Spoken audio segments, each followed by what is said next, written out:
Hi, வாங்க இன்னைக்கு நம்ம என்ன சமைக்கிறதுன்னு பார்க்கலாம். என்ன சமைக்கிறதுன்னு யோசிச்சே டைம் ஃபுல்லாக வேஸ்ட்டேன். சமைக்கிறதுக்கு கூட கம்மியான டைமில் சமைச்சிடலாம். ஆனால் என்ன சமைக்கிறதுன்னு யோசிக்கிறதுக்கே டைம் ஆகிடுது. யோசிக்கிறது தான் நேரம் ஆகுது. இப்போ ஃப்ரிட்ஜில் புடலங்காய் இருக்குது, அதுக்கப்புறம் புதினா இருக்குது, கத்திரிக்காய் இருக்குது, பீன்ஸ் இருக்குது, வெண்டைக்காய் இருக்குது, எல்லாமே இருக்குது. என்னத்தை சமைக்கலான்னு இன்னும் யோசிக்கவே இல்லை. சீக்கிரமாக என்ன சமைக்கிறதுன்ட்டு சமைச்சிட்டு காட்டுறேன்.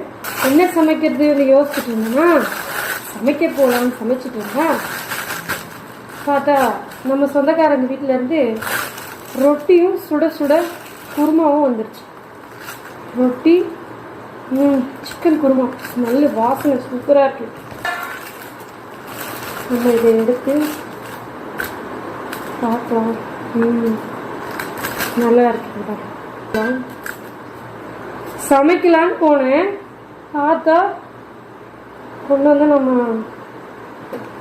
சரி நம்ம இப்போ இதை சாப்பிடுவோம் அப்படின்னு சொல்லிட்டு அப்புறமா சமைச்சிக்கலாம் அப்படின்னு சொல்லிட்டு வச்சுருக்கேன். பாருங்க, சிக்கன் குருமா நல்லா இருக்குது, ரொட்டியும் சூப்பராக இருக்குது.